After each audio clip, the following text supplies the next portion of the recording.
chest here and your heart holding you down. I envy the cup of coffee that kisses you every morning.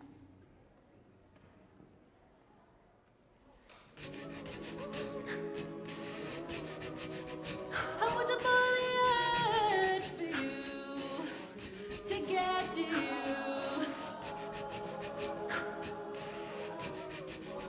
I'm looking nothing to get to you. It's unfair cause I'm missing you way too much. I'm missing you way too much. And I'm wishing you were out here because I'm missing you way too much. And I know that it's so silly of me to be jealous of all these stupid things, but I'm missing you way too much. I'm missing you way too much. And it's unfair. It's not fair. I'm talking to you upstairs. Are you there? You know I care. So please don't tell me that this is an empty affair. Oh no. Cause all she has and all she's lost, and I wish I could remember. I watch her fade and slip away. It's hurting more than ever. Even your coffee is close to me. It's unfair cause I'm missing you way too much. I'm missing you way too much. And I'm wishing you were out here because I'm missing you way too much. And I know that it's so silly of me to be jealous of all these stupid things, but I'm missing you way too much. I'm missing you way too much. And it's unfair. And you got the things I need, but they're always out of reach. And it's unfair that I always have to dream to get you next to me. And it's unfair. Even the stars that shine, get to see you at night. And it's unfair. It all reminds me of you, and maybe that's the reason why I'm always I'm missing you. too much. We're out here because Oh yeah. to be jealous of all. Whoa. I'm missing you way too much, and it's unfair. Whoa, and it's unfair. Whoa, yeah.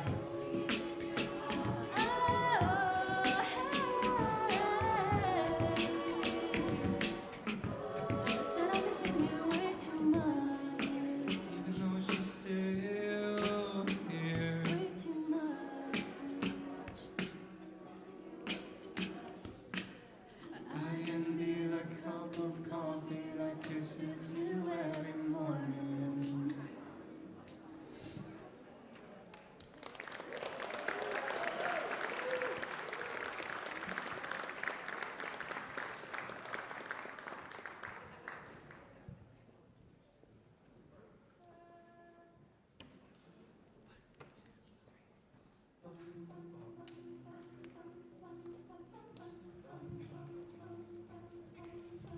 That wasn't funny, but she laughed so hard she almost cried. They're counting months they've been together, almost 49. He's making fun of how she acted around the holidays. She wears a ring, but they tell people that they're not engaged. They met in class for metaphysical philosophy. She tells her friends I like her cause she's so much smarter than me. They're having talks about their futures until 4 a.m. and I'm happy for them.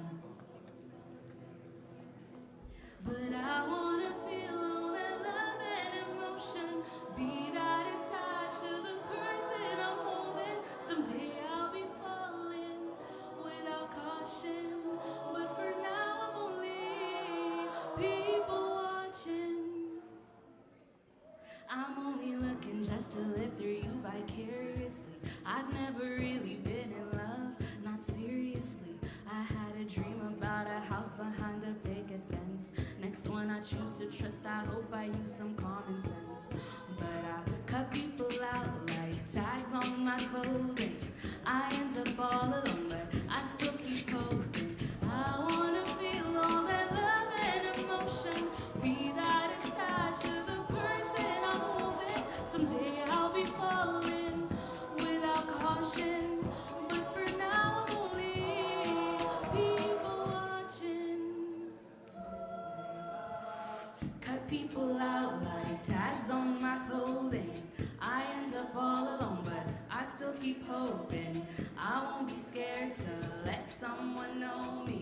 Life feels so monotone, but I still keep hoping. Cut people out like tags on my clothing. I end up all alone, but I still keep hoping. I won't be scared to let someone know me. Life feels so monotone, but I still keep hoping.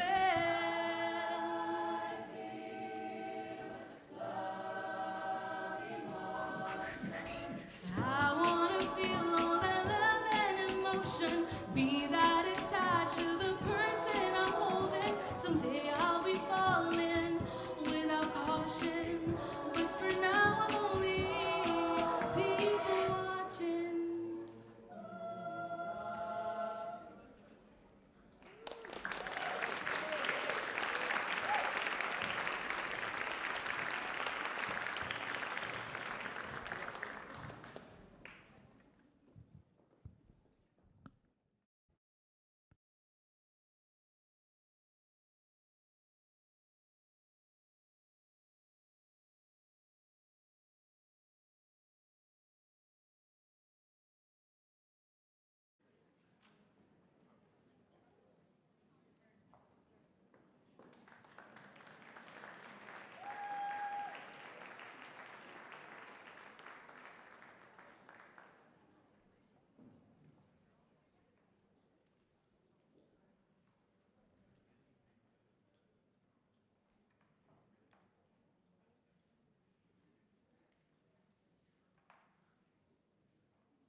Ain't no stopping us now. We're on the move. Ain't no stopping us now. We've got the groove. There have been so many things that have held us down, but now it feels like things are finally coming around. I know we got a long, long way to go, but where we'll end up, I don't know.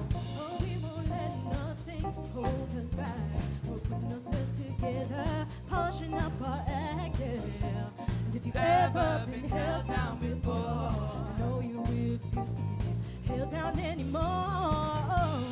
Don't you let nothing, nothing stand in your way, yeah. I want y'all to listen, listen to every word I say about it. Ain't no stopping us now. We're on the move. Ain't no stopping us now. We got the groove. We got the groove, baby, you know we got it going on. Ain't no stopping us now. We're on the move. Yes, I know, I'm never gonna stop, no. Ain't no stopping us now. We got the groove. Oh, yeah, yeah. I know you know someone who's got a negative vibe, and when you try to make it, they only push you aside. They really don't know where to go. Ask them where they're going. They don't know. Oh, we won't let nothing hold us back. We're gonna put ourselves together, gonna polish up our acts, yeah. And if you've ever been held down before, I know you refuse to be held down anymore. Don't you let nothing, nothing stand in your way, yeah. I want y'all to listen, listen to every word I say, yeah. Ain't no stopping us now. We're on the move. We're moving, we're grooving. Ain't no stopping us now.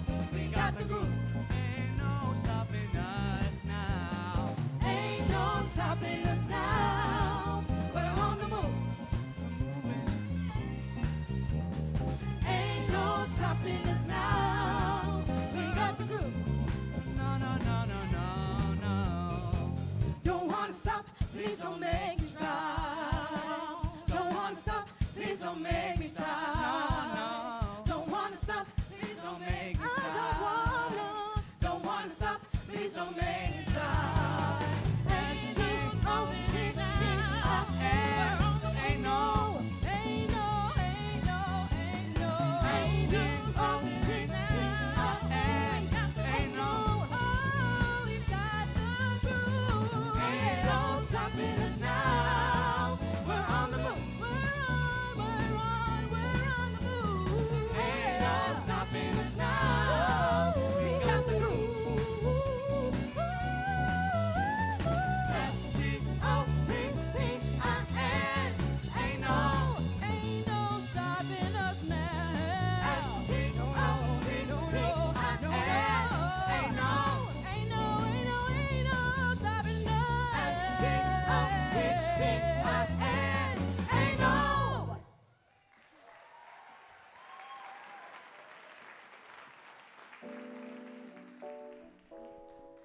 Give it up for York University's Oscar Peterson Jazz Scholarship Ensemble and guests and the Weeby a cappella. We're coming to you live from the CBC's Glenn Gould studio in Toronto, Ontario. Tonight, York University welcomes you to our premier awards show recognizing the outstanding accomplishments of York alumni around the world. Welcome to the 2022 York U Alumni Awards. We're celebrating the achievements, contributions, and positive change 4 alumni have made in the York U community and beyond. Join us as we celebrate Larissa Crawford, Dr. Eileen Davila, the Honorable Michael Tulloch, and Gregory Sam Sorbera, with a performance by York alumna and graduate student Sarah Sleen, and a performance by York alumna and Toronto comedian Hodo Hersai. On with the show. Here are our hosts, author, chef, and television personality Shahir Massoud, and career coach and podcast host Emily Dunham.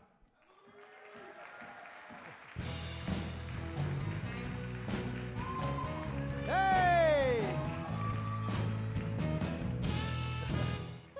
Good evening, everyone, and welcome to the 2022 York U Alumni Awards. We're back in person. Yes! As much fun as Zoom was last year, this is better. I'm Shahir Massoud. People say we're better looking in person. I'm Emily Durham, and it's an honor to be here with you tonight in the beautiful Glenn Gould studio. Yep, welcome again to the York U Alumni Awards, a celebration of the outstanding accomplishments of 4 Alumni Award recipients, as well as all York students and alumni working to make positive change throughout their communities. As we celebrate tonight, let's acknowledge and reflect upon the land on which we are gathered. The city of Toronto is located on the traditional territory of many nations, including the Mississauga of the Credit, the Anishinaabeg, the Chippewa, the Haudenosaunee, and the Wendat peoples, and now is home to many diverse First Nations, Inuit, and Métis people. The city acknowledges that Toronto is covered by Treaty 13, signed with the Mississaugas of the Credit, and the William Treaty, signed with multiple Mississaugas and Chippewa bands. Now, Emily and I are uniquely qualified to host this event, given that we both happen to be York alum. I graduated from the Schulich School of Business in 2006, not that long ago. Well, we'll talk about this backstage. Okay. I don't want to get into this now, Okay. Shahir. I graduated from the Faculty of Liberal Arts and Professional Studies in 2017. But Shahir, I don't know if you heard, there's 360,000 York alumni worldwide. 360,000? Yep. Okay, maybe not uniquely qualified, but qualified nonetheless. And tonight we're here to celebrate 4 amazing York alumni, Larissa Crawford, Eileen Davila, Michael Tulloch, and Gregory Sorbera. You'll be hearing a lot from them later on as the night unfolds. Shahir, I have to say how good it is to be here in person with everyone tonight. It's been 2 years of virtual events, and the awards are back in person and better than ever. I couldn't agree more, Emily, and we have some special guests in the audience tonight. Let's start off with York's President and Vice Chancellor, Rhonda Lenton, who's here. We're going to hear from President Lenton soon. Oh.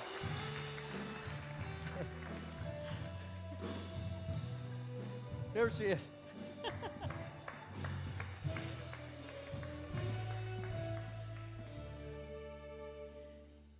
Thank you very much, Emily. Good evening, everyone. Bonsoir, bonjour. It's really wonderful to be here with all of you tonight as we celebrate York our amazing alumni community, and our 4 exemplary award winners. While this event is always a highlight, I want to share with you that it is a particular honor to be recognizing these specific individuals this evening. I joined York as the Dean of the Atkinson Faculty of Liberal and Professional Studies 20 years ago. And what has kept me at York more than anything else is the people. Whether as students, employees, friends, volunteers, or partners, our community is both attracted to and inspired by the university's vision and values. That vision to provide a broad demographic of students with a high-quality education at a research-intensive university committed to improving the well-being of the communities that we serve is founded on 4 pillars: access, excellence, connectedness, and impact. And what will be evident throughout the evening is how the alumni that we are recognizing this evening have each made significant contributions both at York and in their chosen fields by their commitment to those pillars. Over the last week or so, I have been at a number of different events celebrating our staff, donors, and partners, and it is clear that York is a catalyst for the social, environmental, and economic change that's needed to write the future. And it has been no different during the past almost 3 years of COVID-19. York has contributed in significant ways to supporting our local communities through pop-up vaccination clinics is just one example, and also global communities through much-needed research, mitigating the impact of the pandemic. But in addition, we have continued to make significant progress on our priorities, turning the challenges that we have faced into opportunities, developing new programs in response to emerging labor market needs, making pedagogical breakthroughs that have allowed our students to continue their studies, accelerating research and innovation, and taking important steps to address inequities both on our campuses and on a broader level. As we look forward, York continues to plan for the needs of 21st century learning in a post-pandemic work environment. We are in the final stages of the preparation of the opening of a new campus located in the heart of the city of Markham that will focus on the future talent needs in entrepreneurship and technology, contributing to the rapidly changing and vibrant economy in the region. We have responded to the looming shortages in healthcare professionals, including the submission of a new proposal for a School of Medicine with a unique curriculum to produce the next generation of family doctors and general specialists.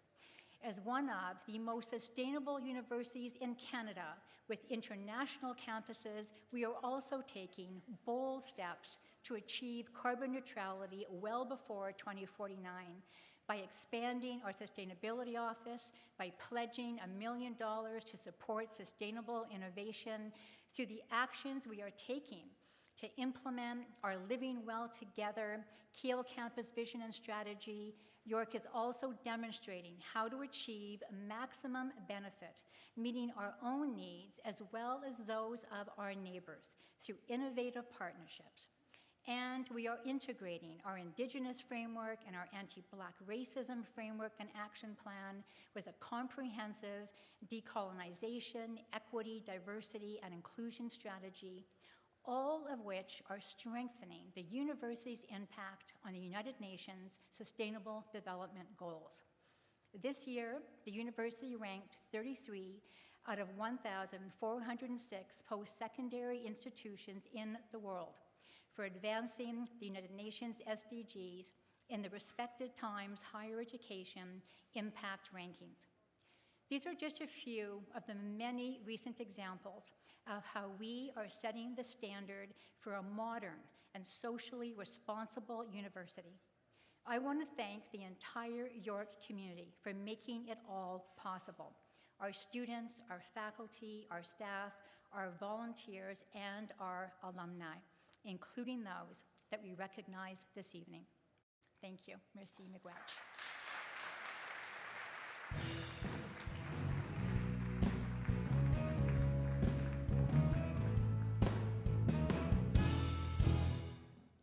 time that better. You know I can't do that in heels. Come We on, talked I know, about- I I don't know. want to get into That's it. fine. Hey, Not on stage. Thank you, President Lenton. And of course, thank you to all our sponsors who made such a spectacular evening possible. Manulife Financial and TD Meloche Monix. Throughout this evening, we are going to have some very special alumni joining us to present our awards. And our very first award presenter graduated from York with a Bachelor of Commerce degree in 2021. Diagnosed with type 1 diabetes at the age of 4, he went on to play hockey at an elite level, eventually playing with the Humboldt Broncos. He is one of 13 team members who survived the 2018 bus crash that killed 16 Broncos and left many with lifelong injuries. He is now a public speaker, a best-selling author, a dedicated community volunteer. Please welcome Caleb Dahlgren.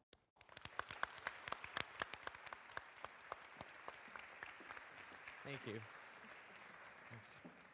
Caleb, welcome. How you doing? I'm doing Such good. an inspiration. Oh, So, Caleb, when you were at York, you actually played on the hockey team, right? You played for the Lions. Yes, I did. Yeah, I played for the Lions from 2018 to 2021. You're very lucky because when I was a student at York, we were the yeomen. Tough name. Yes. Harder to Okay. be intimidating as a yeoman. But you did great.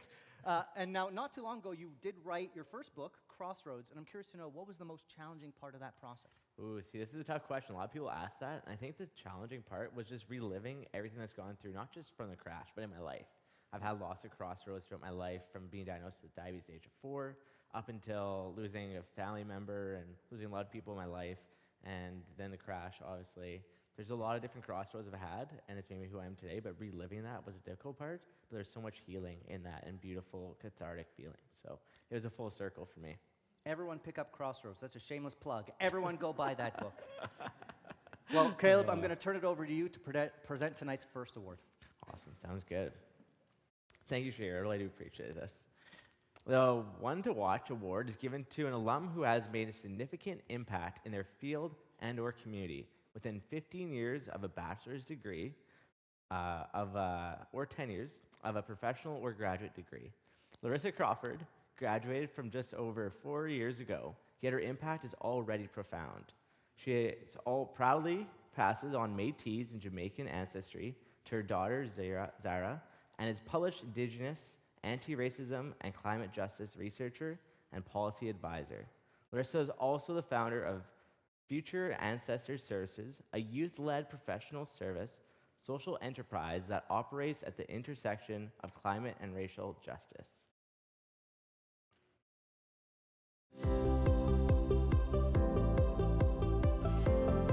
When I think about what brought me to York, the International Development Studies program was very attractive to me. I was able to do a full-year exchange to Istanbul in my second year of university, and I'm so thankful I did, because internationalizing my education like that opened so many doors. My favorite memory at York was definitely graduating with my daughter on my hip and walking across that stage. With so many people who told me that I wouldn't be able to finish school, that my grades would suffer when I had my daughter at the beginning of my 4th year of university. My grades actually went up. I did more volunteering, I did more work. I breastfed, giving school presentations. She was just a part of my degree as I was. When I think about the way that York really prepared me for my career as an entrepreneur, as a disruptor essentially, what really stands out for me was the space and the standards that were set for me during my time as a student. So when I entered the workforce and I realized, oh, not everywhere is like this, I knew that there is better for me. And so that really led me to the career I have now in supporting other organizations and clients in reflecting on what does it look like to really honor people for their full selves in the work that you do or the spaces that you hold for them. When my daughter Zyra pursues education, whatever that education looks like, my hope for her future is that she won't have to navigate the barriers that I've had to, that my mentors have had to. And I really believe that York University is on that pathway, and that students are being empowered to shape that kind of future for our next generations.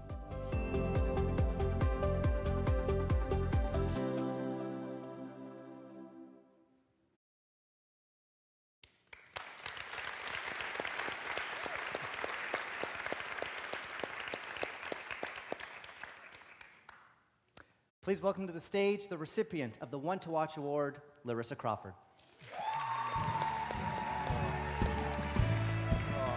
Congratulations. Looking amazing. Congratulations.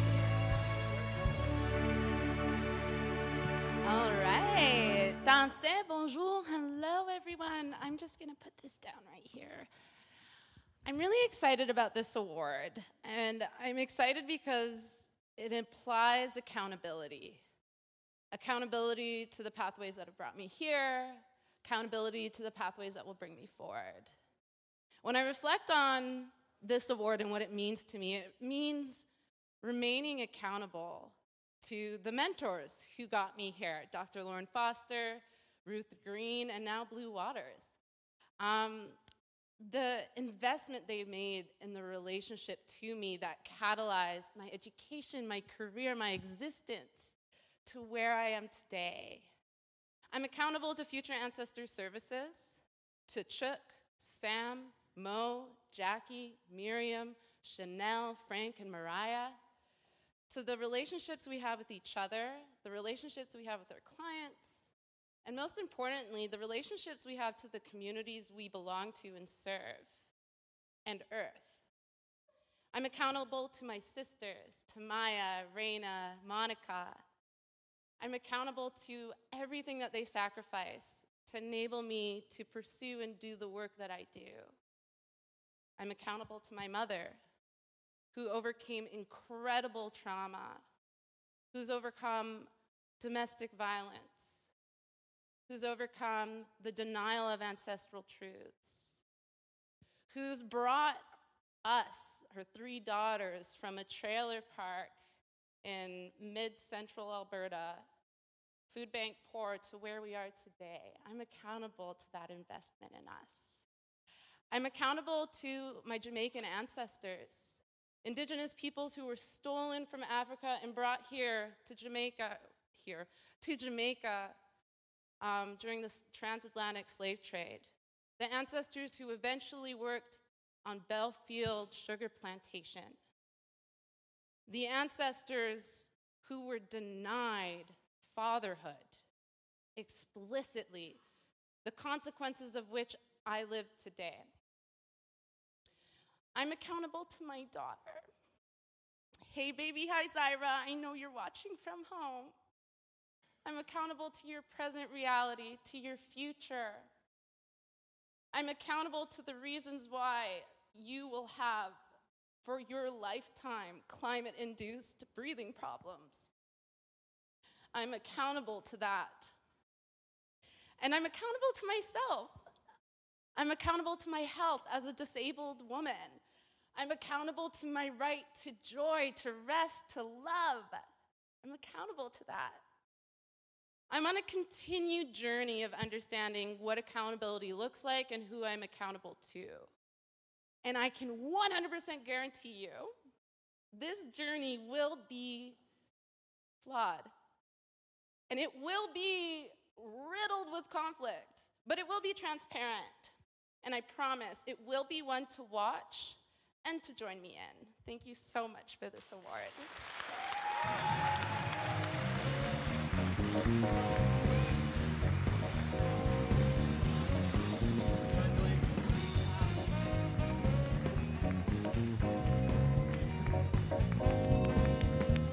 Wow. Wow. Wow. Wow. We That's both- what everyone backstage was saying, wow. Wow. Larissa, that was absolutely moving, and without a doubt, you are one to watch. So we're excited to see the rest of your journey unfold. Absolutely. Amazing. I'm so moved. I Larissa know. was amazing. I'm sorry. We had all these like really, really bad jokes planned. I mean, one of us did. Well, my jokes are okay. They're He does not his bad. best. He Okay, does but his best. you graduated in 2017, so you're closer to the time of being on campus. I got to ask, what was it like? What was your favorite memory of being on campus? Mine Oh are my gosh. way different than yours. I can't imagine all that different. I will say I was very much an outside studier. So Okay. outside of Vanier College, if you know, you know, Vanier College represent. What was happening out there? Oh, what wasn't happening? We had that gorgeous hill. We were outdoor studiers. How about you? I wasn't much of a studier, actually. Outside, inside, to the side. Not a lot happening. It's amazing I'm here, actually. There's such a thing as a personality hire, and we've made one today, so we're super excited about that. I love it. Wonderful. Well, we have a really exciting next presenter coming up who 100% will deliver higher quality jokes than the likes of these two. But we showed up, we're here. And again, Larissa, huge thank you. Today, we are going to be introducing a 21-year-old York student, influencer, entrepreneur in the making, who was born and raised as a refugee in Hagadera camp in Kenya. In 2021, she won the Miss Somalia World Crown, and earlier this year, she became the first hijabi contestant in the Miss World pageant. Please welcome Khadija Omar.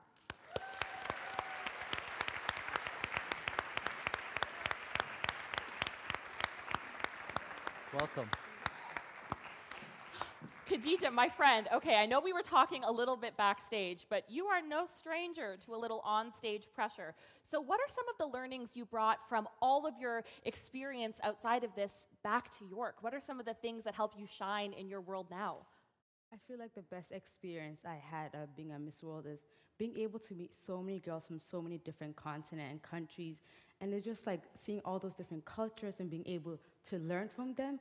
Really, that has brought so much like skill to me, because coming to York is a school full of so much diversity, so just being able to be there just has helped me so much. Oh my gosh, I love it. And I have to add, you look absolutely beautiful. Give it up, come on. Thank you. How could you not? Hello? I love it. Well, it is awesome to have you here tonight to present our next award, so I'm gonna let you do your magic and take it away. Thank you so much, I'm so honored.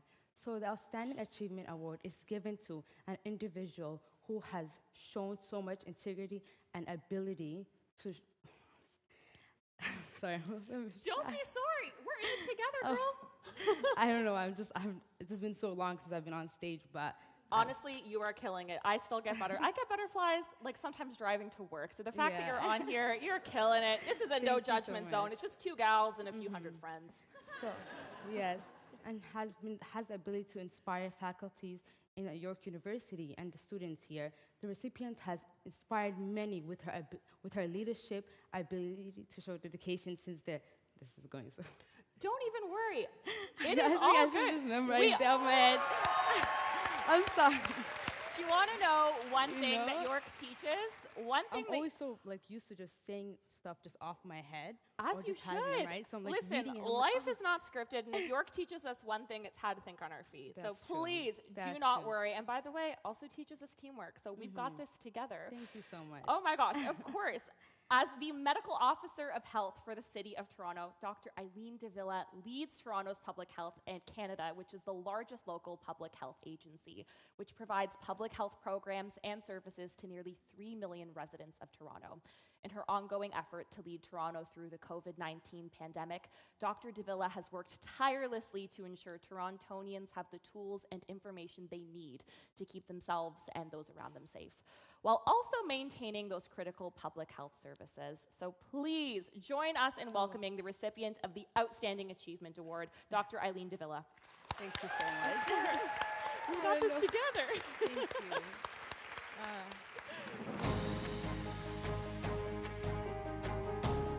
After finishing medical school, I decided to pursue specialty training in public health and preventive medicine, recognizing that physicians often lead local public health agencies. I approached my residency program director and asked about the possibility of pursuing an MBA. And having looked at all the options that were available, we landed on the not-for-profit management stream at the Schulich School of Business. And that's how I ended up at York University. When I think back to my time at York University, I think about the people that I had the pleasure of studying alongside, the professors and the teachers that I had the privilege of learning from, and the ideas that I was exposed to as a student at the Schulich School of Business. All of these taken together form part and parcel of who I am as a public health practitioner today. I think fundamentally, York and my experience in the MBA program are so integral to who I have become as a public health physician. And while most people don't think about an MBA program as being relevant for a physician, in my role, leading Toronto Public Health, we're the largest local public health agency in Canada. with roughly 2,000 staff. So if you think about it, actually having the skills and the knowledge that's acquired through a Master's of Business Administration program are absolutely fundamental to what I do each and every day. Negotiating with other partners, managing employee relations issues, managing through budgets, having just been through the COVID-19 pandemic and still going through it. As much as medical skills and knowledge were part and parcel of seeing the way through, recognizing that it was about leading people and organizing people and supporting people to work through one of the most challenging experiences of our lifetimes in order to achieve shared objectives, those skills I absolutely acquired through my time and through my studies at York University.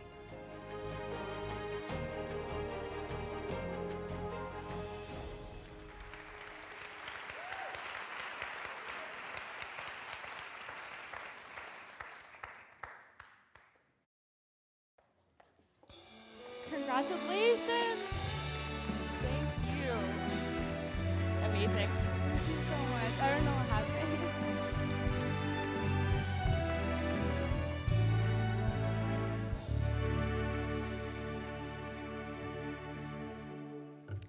Well, good evening, everybody, and thank you for that very kind introduction.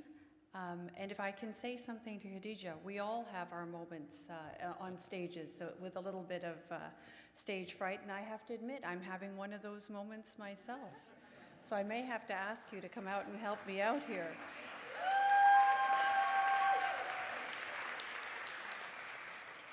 It is truly an honor to be here this evening. And honestly, it's an honor just to be considered for the award, all the more so to actually receive it. So, as I thought about this, over the course of my career in medicine, and in particular in the occasional moments that I've had for reflection over the course of the COVID-19 pandemic, I've often thought about how I came to be in the place where I am today. Most often, that reflection has been in the vein of, wow, I can't believe I made it here. And occasionally, and I admit, more often in the last few years of the pandemic, it's been in the vein of, oh my God, how did I end up here? But regardless, what remains constant in my reflections on my career trajectory is the gratitude for the amazing opportunities and doors that my educational experiences have afforded me. And chief amongst those educational opportunities are my MBA studies at the Schulich School of Business. Although I was the first University of Toronto resident in the Public Health and Preventive Medicine specialty program to pursue an MBA, many others have since followed. So a first note of thanks goes to the Public Health and Preventive Medicine residency program for allowing me the opportunity to study at Schulich as part of my residency training. It did take a little bit of work for me to convince them. As I mentioned in the video, it wasn't considered really normal or part of what a physician would undertake as part of their studies. But, given my role at Canada's largest local public health agency, I can assure you, and I can certainly assure the residency program, that I put lessons learned during my MBA to good use every single day. I offer my thanks as well to all my colleagues, both past and present, from my time at Schulich all the way to the current day colleagues at Toronto Public Health. As is the case with any achievement or accolade, it's a reflection not so much of me, but of the many people I am privileged to have in my corner, to call colleagues, and indeed, the people that I call my friends. And of course, thanks must go to my family. I'm joined here by my mother, my husband, and one of my 3 sons, one of whom was actually born while I was also a student at York University, so that we must have another thing we have in common, Larissa. To my family, thank you for always being there for me. You've provided me comfort and strength in the darkest hours, and you are the source of my greatest joy. Everything I am and all that I have achieved is because of you, your love, and your constant support. And finally, my thanks to the York Alumni Association for this amazing, amazing honor.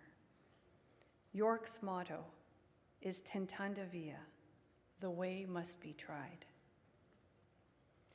I hope that I have conducted myself in a manner consistent with this motto, and know that I will endeavor to live up to this standard as a proud York alum for many years to come. Thank you, everyone.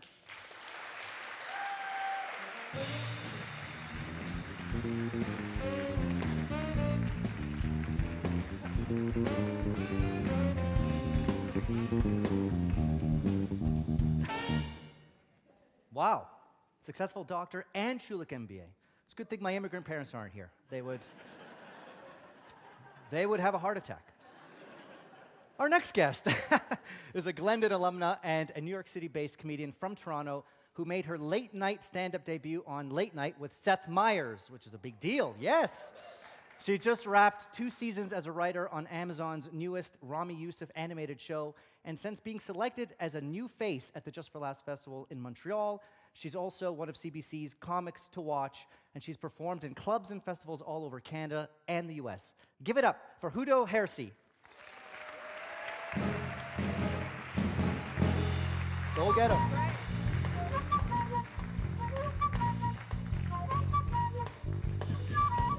Wow. Guys, give it up for everyone that you have seen tonight. Come on. How amazing is this? I just want to give you all a heads up. This portion of the awards is the ha-ha, giggle portion. I'm actually not being serious. I just want to give you a heads up there. My name is Hudo Hersey. I graduated in 2014, 2015. Okay, thank you for the applause. And so, well, you know what I love about that is only 30% of you committed to clapping. The other 70 were like, we need to see if she's actually funny before we commit to putting our hands together again. And I had such an amazing time, and I'm really excited to be here. My dad is here tonight along with my 2 brothers, reluctantly, but they're here tonight. Very excited. I'm so happy. For my parents, being at this award show is like, forget about all the other things I've accomplished. They're like, this is the Oscars. This is it. Like, they have immigrants have and it's a beautiful thing, we have such a respect for higher education, my parents love York so much, they even love the merch, okay? That's how committed they are to York. They love York so much.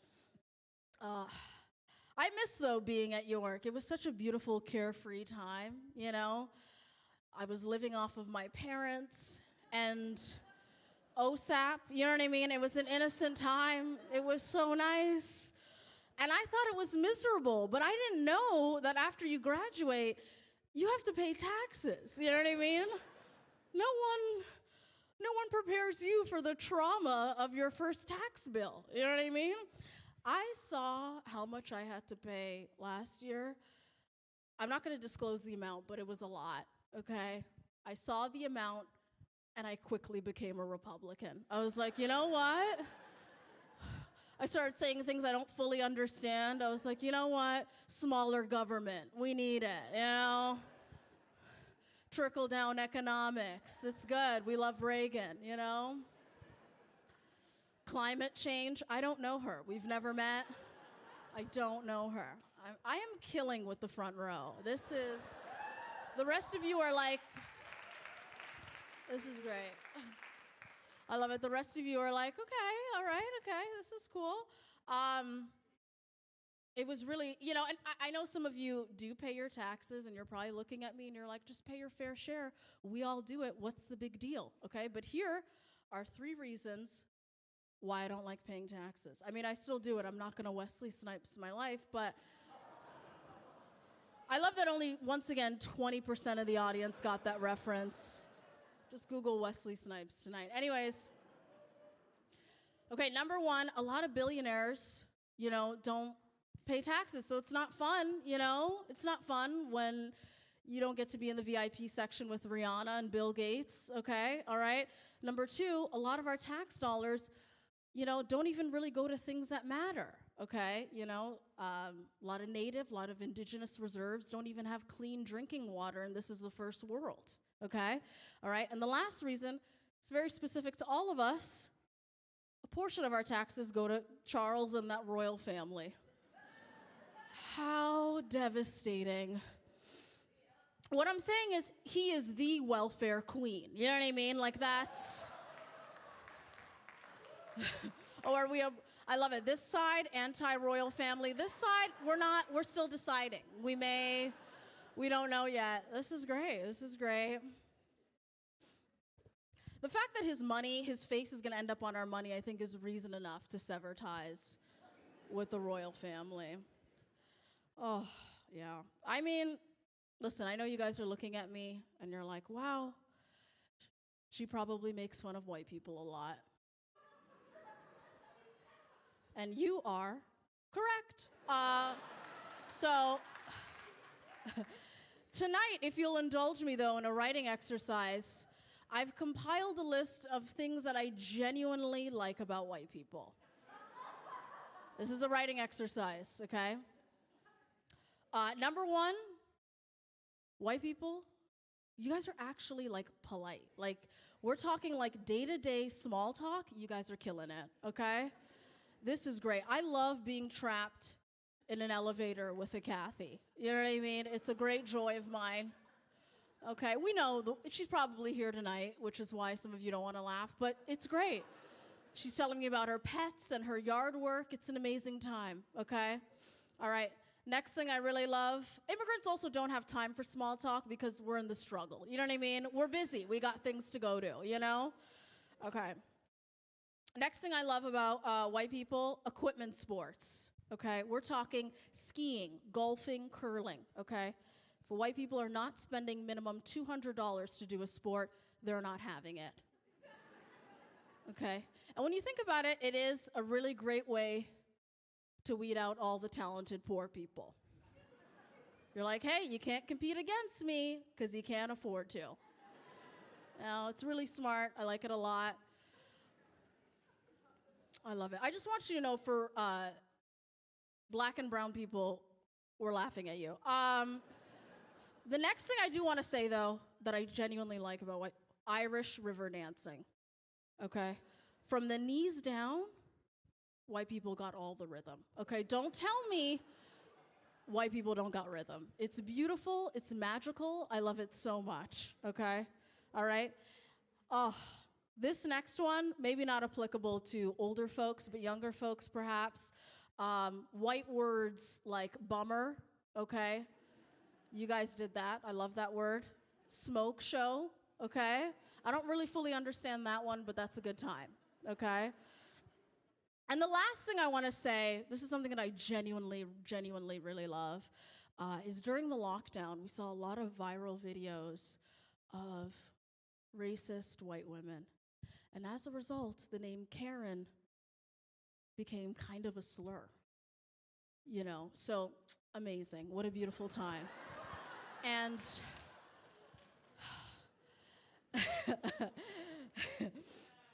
I love it. The one delayed clap. That's great. We want that. You should all be more like him. I like him. I like that. But what was interesting about that time is not once did I see any white men stand up for their white women. They were just like, get her. You know what I mean? They just didn't care. They didn't care. Oh, they were like, finally, the heat's off of us. You know, they just didn't care. It was a good time. It was a good time. Okay. That's great. I love it.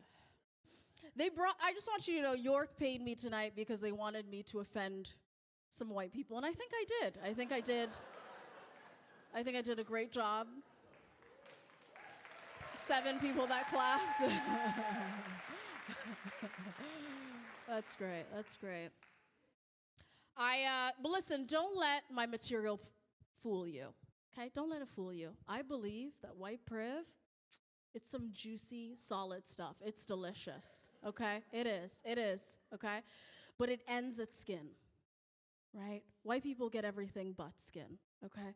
So Caucasians, let's have an honest conversation tonight about sunburns. Sunburns are nature's way of letting white people know that you guys are immigrants too, you know? Right? Right? The sun's like, hey, go back to where you came from. England's cloudy for a reason. Oh, I love the groan. I love it because what that tells me, what I love about the groan is that you guys were too sunburnt to laugh. That's great. That's what I heard. Anyways, before I go, I just want to end on a sincere note and really thank York for bringing me back. You know, I got to do this first on Zoom to literally a computer, right? And now it's so beautiful and amazing to be here with actual human beings. This is something I'm not taking for granted at all, and I thank you all so much. We got one more round of applause for all your organizers, the band. This is such an amazing show. You guys have been great. Thank you so much.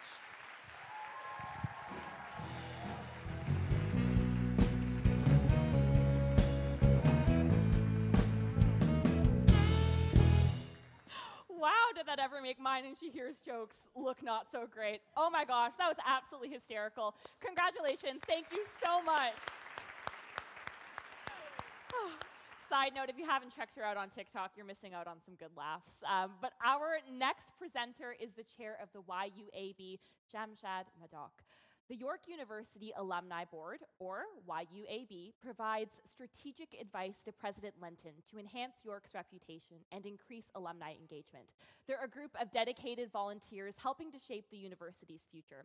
A retired associate partner at PricewaterhouseCoopers, Sham's expansive risk leadership role included corporate finance, valuations, restructuring, and enterprise risk matters.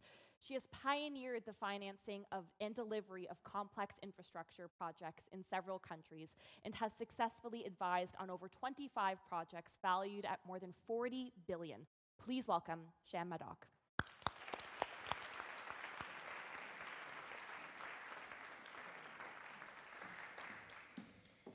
Thank you, Emily.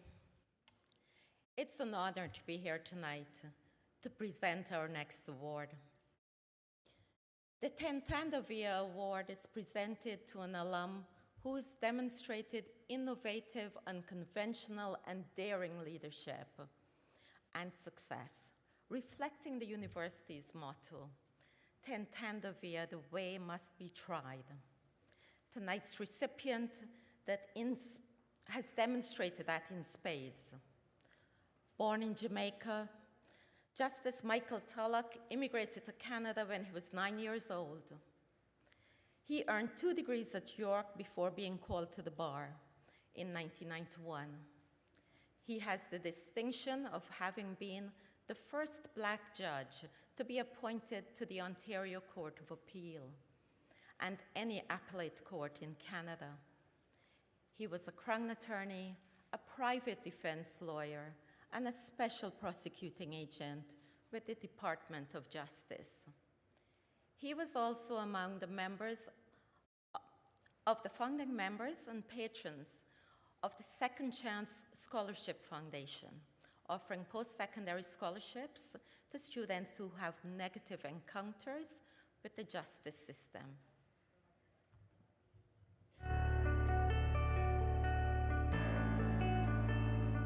York did everything to launch me to my career. Without York, I wouldn't have a career. As someone from a racialized community, I felt welcomed at York University back when I was a student. I studied economics and business as an undergraduate student. Then I went to law school at Osgoode Hall, and now I'm a judge on the Court of Appeal. I could not have been here without being a lawyer. So without being at Osgoode, I would not be where I am today.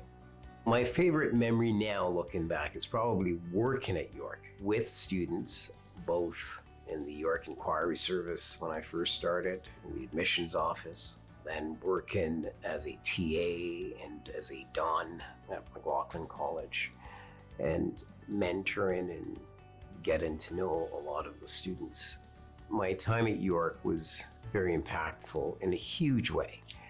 At the time when I was a student, I was one of the founding members with a number of others of the Nelson Mandela Law Society, which was an advocacy organization. We worked collaboratively with students throughout Canada to bring various administrations to divest out of South Africa, eventually getting the attention of not only the Prime Minister of Canada, but both Reagan and Thatcher, which led to Nelson Mandela's release from prison. It not only impacted me as a student at the time, but it was impactful for my whole generation and what we were able to do to change the course of the world by dismantling the apartheid regime in South Africa. My advice to students is for them to seize the moment, make the best opportunity of the time that you have now. Look at this as the most critical and foundational period of your life so that you can make a difference in the years to come.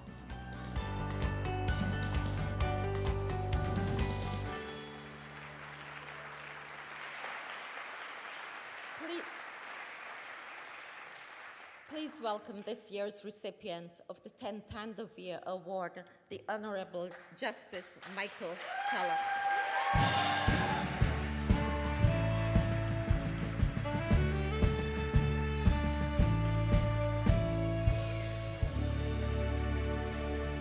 Thank you so much, and good evening, everyone.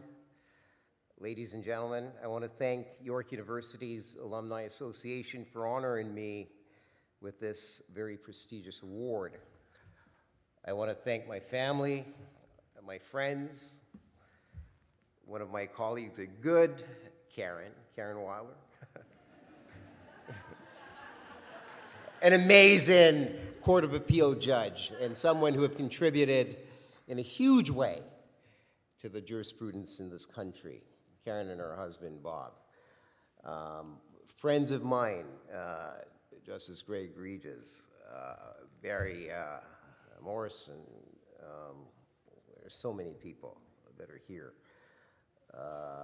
and I thank you. You know, whenever I, come to a York event, I feel very much like I'm returning home. I want to also, thank and congratulate my fellow award recipients, all of whom are distinguished and accomplished York alums in your own right. I mean, it was amazing to listen to your speeches. The doctor and this young lady, the one to be watched. You're changing the world, and you're doing an amazing, amazing job. So congratulations on that. And I'm certainly honored to be here with you. I was saying to Greg Sabara earlier that I remember graphically when I was a student at York. It's like yesterday, Greg, I picked up a newspaper. I was in my residence as an Osgoode student, and there was a two-page spread on Greg's life and history and his, that was before, by the way, you went into politics, before you became, a household name, and before you became Chancellor of York University back then. You were still an inspiration to me, and it's certainly an honor to be honored here with you tonight. Now, as York alums, you epitomize the best that York University represents. You're excellent in your respective fields. You represent the cultural mosaic of Canada, as well as its multicultural ideals, and each of you are holding up the reputation and the banner of York University. The value of our collective York University degrees are inextricably tied to the quality and continued success of York University's more than 350,000 alumni around the world. And you know what, Rhonda, I think it's got to be more than 350,000 of us, because frankly, I was told that if in 2014, there was about 50,000 of us, or 50,000 alumni in that 1 year. There's got to be way more over the years prior and since then. Each of us are not just graduates of university, but we're ambassadors of this great country, Canada, and what we as Canadians represent to the rest of the world. And I believe that we live in the greatest country in the world, notwithstanding the challenges. I think Canada is the best. And York University represents a microcosm of Canada. Each of us, who are now alums of York, are very fortunate to have had the privilege and the opportunity to be educated here. We, in turn, should not take this opportunity and privilege lightly. As you heard, students were able, from Canada, were able to be instrumental in dismantling the apartheid regime in South Africa. And that's why Nelson Mandela, when he became president, and the first country that he visited outside of South Africa was Canada. In preparation for my talk tonight, I reread Murray G. Ross's memoirs entitled The Way Must Be Tried. As you will recall, Murray Ross was York University's first president. In his memoirs, he reflected on the first 40 years of York's history and how it came about through a small cadre of men who saw the growing need for a new university for the Toronto area and went ahead and started the process. These men were visionaries who understood the value of education and its benefits to not only the individual who acquires the education, but to the society as a whole. They understood the transformative force of education. They must have had an incredible foresight into what would be the future of Canada, with respect to both the demographics and the impact that immigration would have had on the cultural and ethnic mosaic of this relatively young country. At the time of York's inception, Canada and Ontario had a very different demographic composition. Toronto's only university, the University of Toronto, was in many ways reflective of the Toronto of the 1950s. While an excellent and prestigious academic institution, it was steeped in tradition and unabashedly elitist in composition, governance, and culture. It was homogeneous in every aspect of its makeup, and definitely not reflective of the future Canada that we now know. Professor Ross describes the 1950s University of Toronto as a male bastion, where women constituted about 10% of the entrance class in medicine and dentistry, less than a handful in engineering or forestry, and a few others scattered over other parts of the university. Hart House, for example, was for men only. Women were allowed there only on special occasions and for drama practice in the lower regions of the house. All the departmental heads, deans, and other senior level administrators were male. And it was only then that Premier Leslie Frost directed the all-male Board of Governors to appoint a female member, that Mrs. Irene Clark, the president of Clark Irwin, was appointed to the Board of Governors. There was neither diversity of culture or ideas within the makeup of the faculty and student body. It is out of this milieu that a few young men saw the need for another university, and York University was subsequently created with an interdisciplinary focus and mandate. York University is now just over 60 years old, which is still very young in relative terms, and it now has a worldwide reputation for excellence in many disciplines and areas of research. We've heard through Rhonda Lenton that it's ranked 33 in the world. The majority of the student body is comprised of first-generation university-educated Canadians. or a large percentage of whom are first-generation Canadians.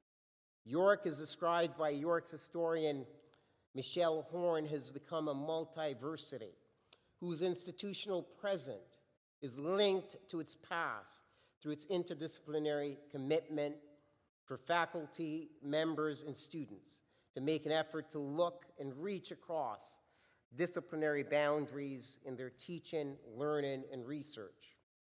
I can say with pride that I am one of them. In every way, I fit the demographic of the York student of the 1980s and still of the 2000s. I'm an immigrant male who, while not the first in my family to be university educated, I was the oldest of my siblings to go to university. And since then, one of my sisters has graduated from here, as well as numerous cousins. When I reflect on my own life's trajectory, there is no doubt that I am where I am today because of York University. So thank you again, York University. Ten tan de via. Thank you.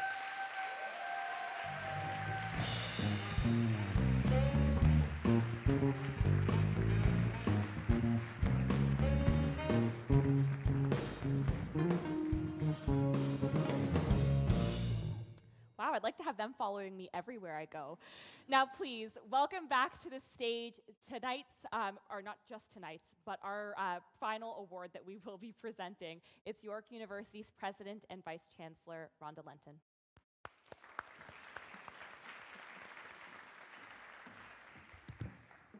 Okay, just before you start to roll that, has this not been an impressive night? Like, these are alumni.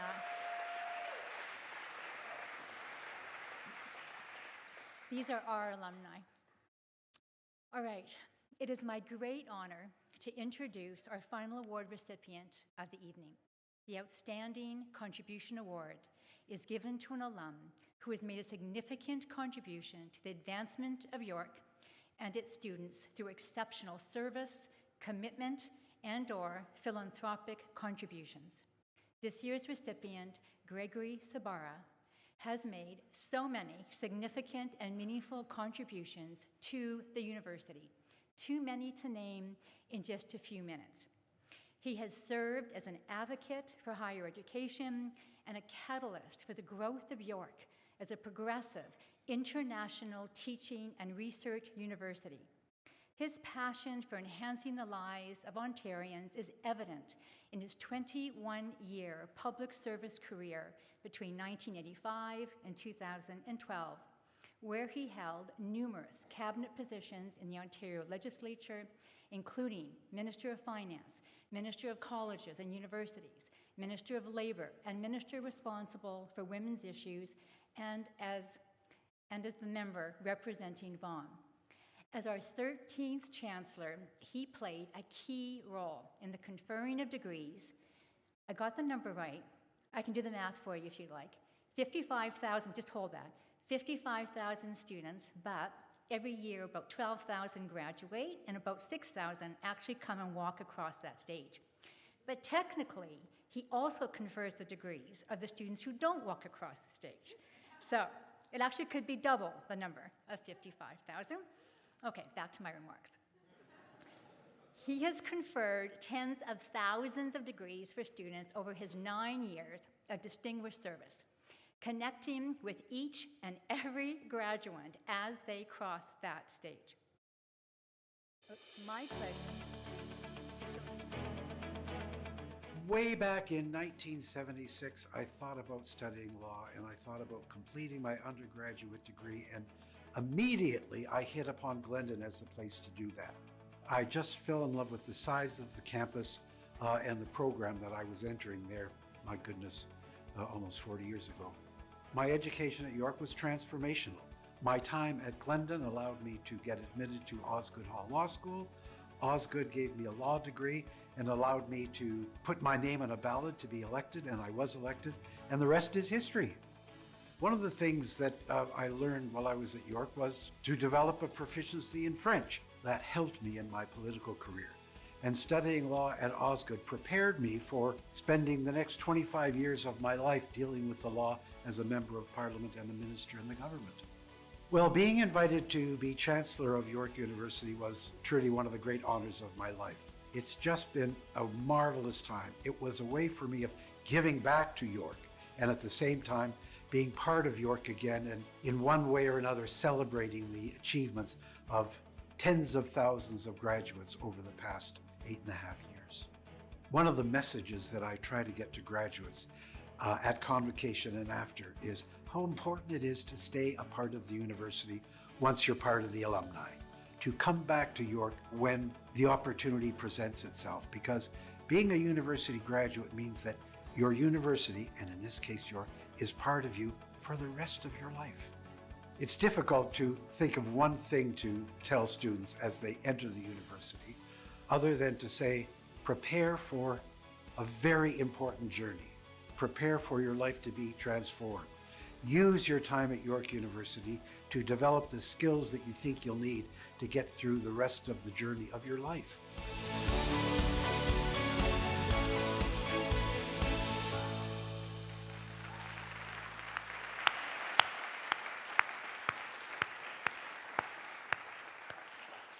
Please welcome the recipient of this year's Outstanding Contribution Award, Gregory Sabara.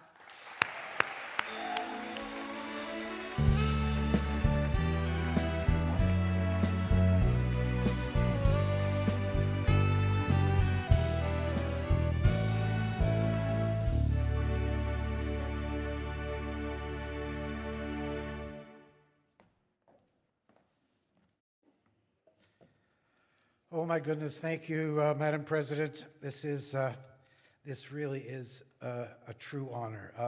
All the more so, being joined by Dr. Davila, Mr. Justice Michael, and Larissa. What a performer you are. What a future you have, my dear. God bless. I want to start by thanking the Alumni Association for the work that they do. Not only this night, but every day of the year. And Shamrod, Madam President, I want to pay tribute through you to the founder of the York University Alumni Association, Bruce Bryden. These awards have carried his name for a very long time. He founded the association. He sat on the board. He worked diligently and completely to inspire students to do the right thing and continue their life as York graduates.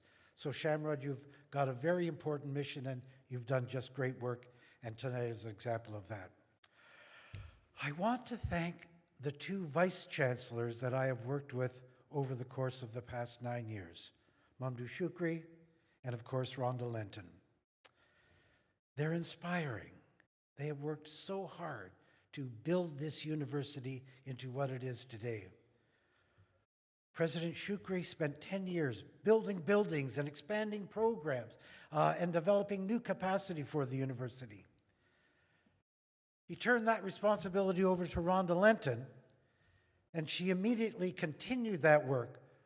Paul, with the new campus soon in Markham, expanding programs and making the message clear that York stands for diversity and inclusion and social justice, and that's our mission.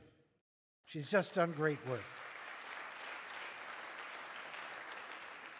I want to mention as well my predecessors in the job as Chancellor, Avi Bennett, the late Avi Bennett, who had such an impact on life in Ontario and in Canada. And of course, Roy McMurtry, whose nephew is now J.J. McMurtry, the great Dean of Liberal Arts and Professional Studies. Roy was an inspiration for me. I mean, as a politician, as a beginning politician, here was this giant of a man who was the Attorney General of Canada. And Mr. Justice, you know the extent to which he transformed law and public policy in Canada.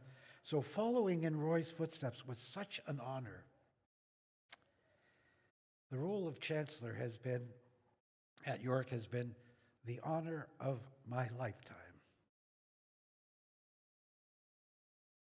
We know that the life of a student at York is transformational. That's what it's all about, Paul, transforming lives. And as each one of those students crossed the podium during 9 years of convocations, and I got to look in their eyes, I saw transformation. I saw that they had been through a process, some of them working very, very hard. I can remember one woman who said to me, Chancellor, I came to this country 5 years ago as a refugee, and she broke my heart. She broke my heart to think that that's what we were doing, giving her an opportunity to build a new life in this great country. I tell people, if you want to see the future of Canada, if you want to see the future face of Canada, come to a York convocation.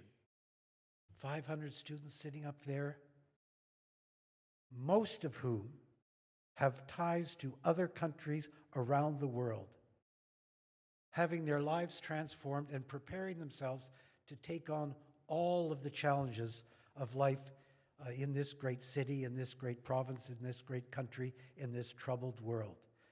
So to see them and to officially condow upon them a degree has just been such an honor for me. York University was transformational for me. I was a young hippie in British Columbia, and Glendon College said, okay, we'll take you.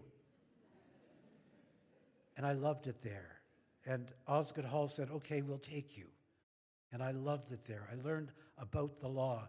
And 4 years later, I was a minister responsible for public education, higher education in Ontario. And that told me that I needed to spend the rest of my life with a close association with York. But being asked to be a chancellor was an honor that I had never expected, and I am truly grateful for it. And I am truly grateful for the honor that you've bestowed upon me this evening. Mesdames et messieurs, merci beaucoup. Thank you all very much.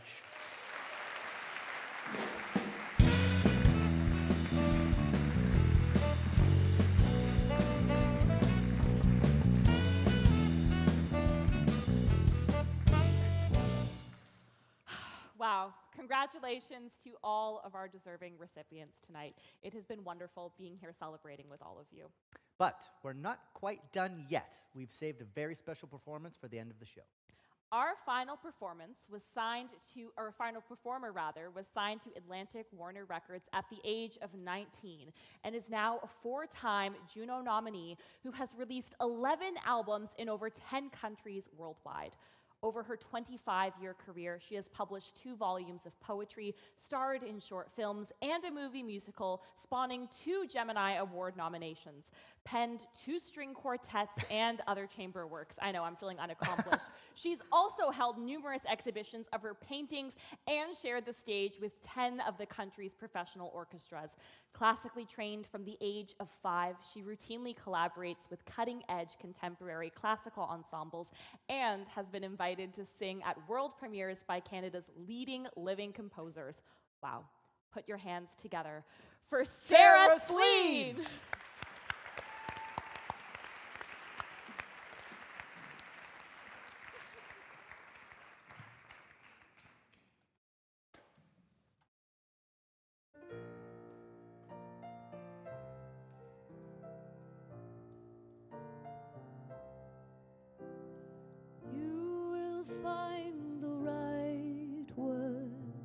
Just you wait and see.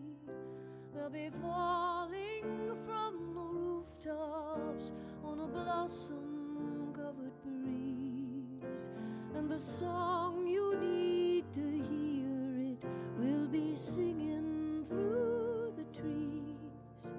Are you listening? Don't you see?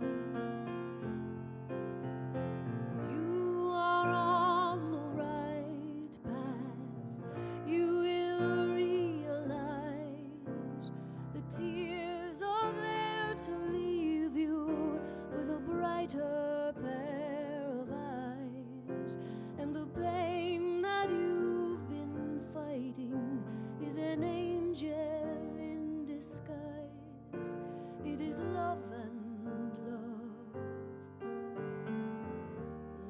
is wise. Throw your heart into the ocean. Throw your heart into the sea. You will find that all the right words just come out naturally.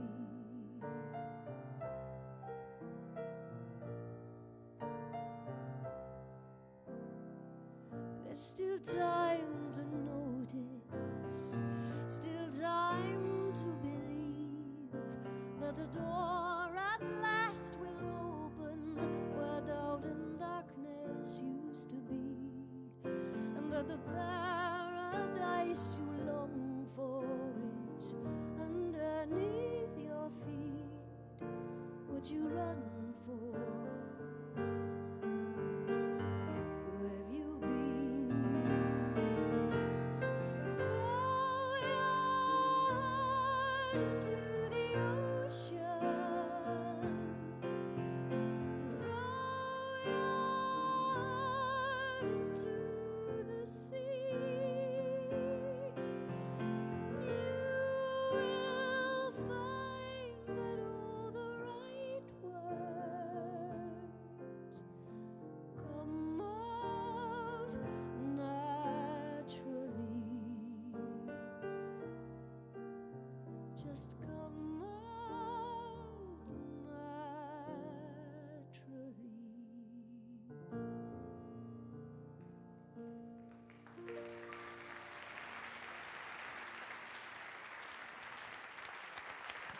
Thank you. Wow. Wow. Wow, indeed. You guys should have heard her warming up backstage. Everyone was like, oh my God. It was good to see you again. So nice to Thank see you you for coming too. back. Thank you for having me. So we did this last year over Zoom. We did. Which was nice. Mhm. But this was... It's way better. This is a little different. This is It's- better. yeah. So aside from all that laundry list of accomplishments, you're also back at York I as a am master's back at student, right? York as a master's student in the music program. Unbelievable. How's it going? Straight A's? What's happening? Straight A's, baby. You know it. Also, I'm loving it. It's fascinating. It's everything I hoped it would be. It's Yep. very flexible because I'm a new mom, Wow. so that is outstanding. Hey. What can't she do? Unbelievable. And now, any new projects that we can look out for? What are you working on? I am doing a lot of composing lately. I mean, Wow. I've been singing a Joni Mitchell program with orchestras across the country, Yep. but the composition I'm working on is a musical about the Nova Scotian painter Maud Lewis. Wow. It's based on the film. I don't know if you saw the film. Yes. Beautiful. Are you casting for anyone who can't sing or dance? Or is that... Unfortunately, no, I'm not Okay. in it. Better luck next time. Fine. Next one, though. We'll talk. No singing or dancing. No. Perfect. Okay. So we're going to do another song, but before that, we're going to talk about the York 30 Under 30, which, by the way, Rhonda, no nifty under 50? Nothing? Really? Next year? I got a nomination. That's all I'm going to say. I've got time. Anyway, the 30 Under 30 is representing every faculty at the university, and they're applying their education, skills, and experiences they received at York to their meaningful careers and community service endeavors, demonstrating a long-standing commitment to the public good from business leaders championing equity, diversity, and inclusion of the workplace, to social entrepreneurs, environmental advocates, and community builders. These young alumni highlight the many career and life paths made possible with a York degree. And one of them happens to be my co-host for the evening, Emily Durham. Well, thank you. I don't like clapping for myself, but thank you, Shahir. It was an absolute honor to be named one of York's top 30 under 30 this year, along with an amazing cohort of fellow alumni, including Caleb from earlier in the show and others who are joining us tonight. So huge shout out to everybody there.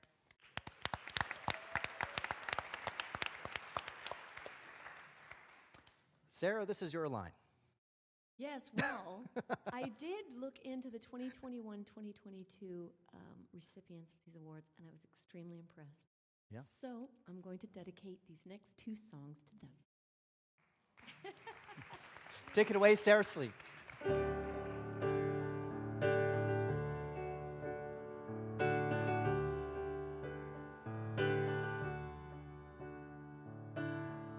injured pilot performs inspection.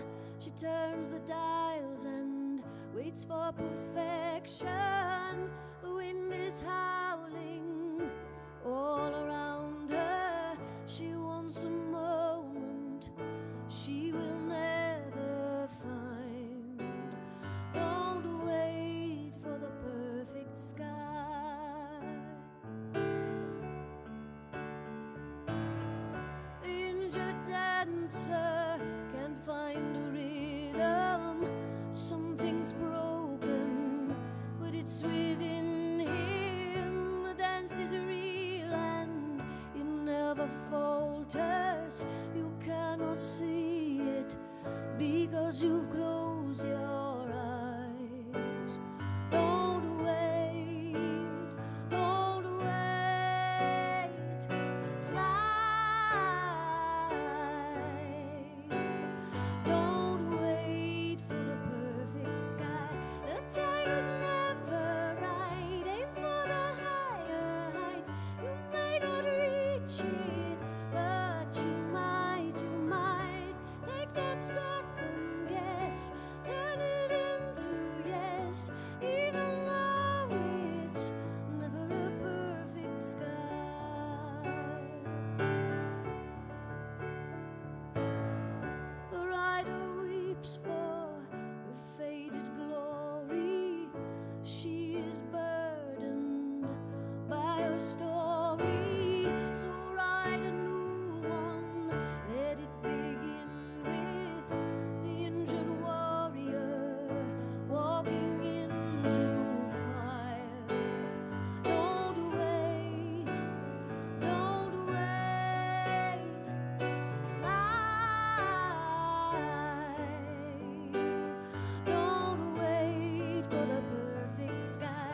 The time is never right. Aim for the higher height. You may not reach it, but you might, you might. Take that second guess, turn it into yes, even though it's never a perfect sky. It's never a perfect sky. It's never a perfect sky. Never a perfect sky.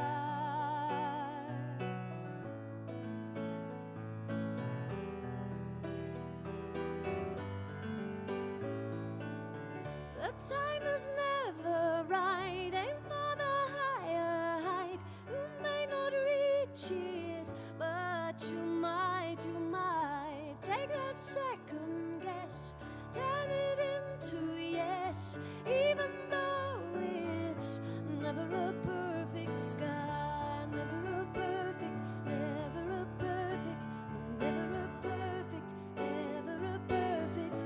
It's never a perfect sky. Never a perfect, never a perfect, never a perfect, never a perfect.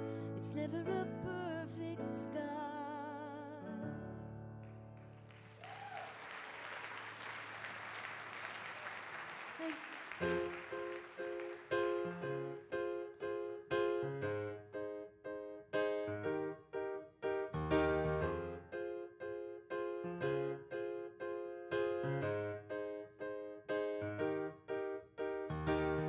They're counting on a guilty conscience to save you, but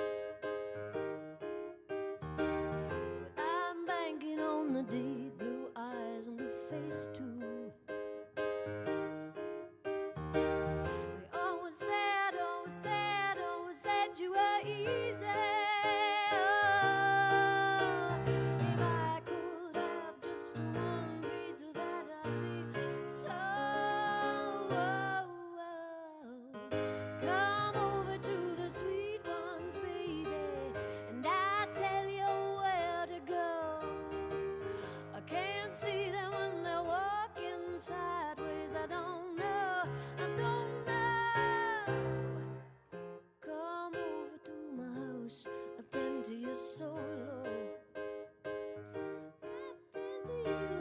so fabulous and well dressed up like a talk show. So fabulous, they always said, always said, always said you were easy. Oh, if I could have just one piece of that, I'd be so. Come over to the sweet ones, baby, and I tell you where to go. I can't see them when they're walking sideways. I don't know, I don't know. Oh, it's so sad. We love you madly, want to take you home. And oh, so sad. We love you madly, want to take you home. And oh, if I could have just one piece of that, I'd be so.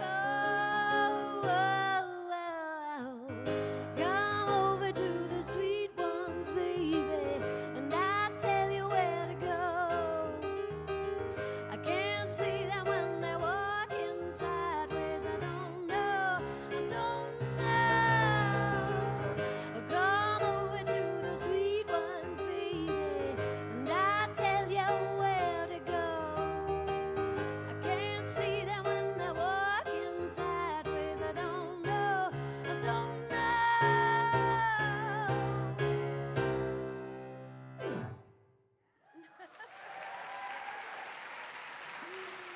Thank you so much, and congratulations to everyone.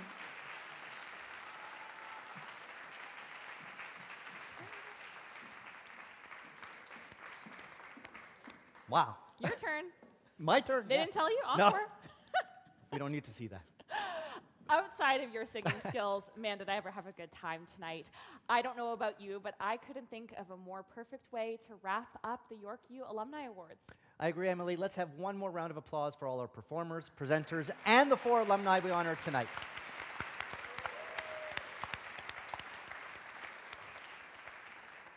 Thank you, everyone, so much for joining us and for an amazing evening. We'll hope you stick around to hang out with us for a little bit at the post-show reception, featuring some entertainment and some food from the Food Dudes. We'll see you in the lobby. Good night.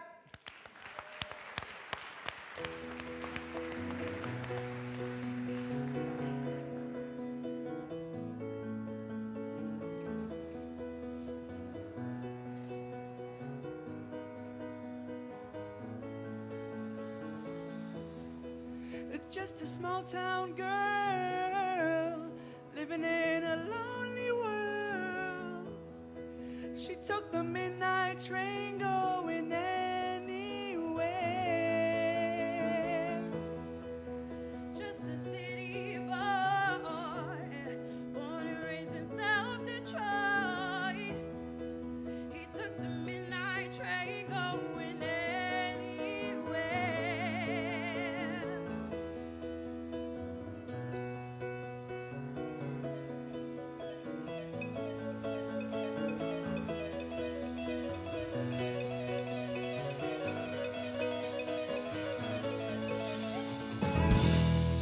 Singer in a smoky room, the smell of wine and cheap perfume. For a smile they can share the night. It goes on and on and on and on. Strangers waiting up and down the boulevard. Their shadows searching in the night. Streetlights, people living just to find emotion, hiding somewhere in the night.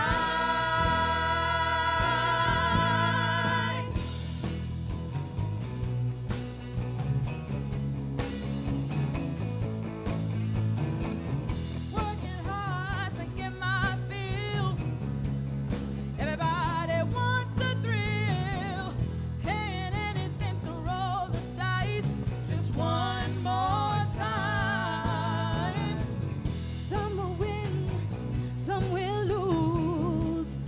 Some are born to sing the blues.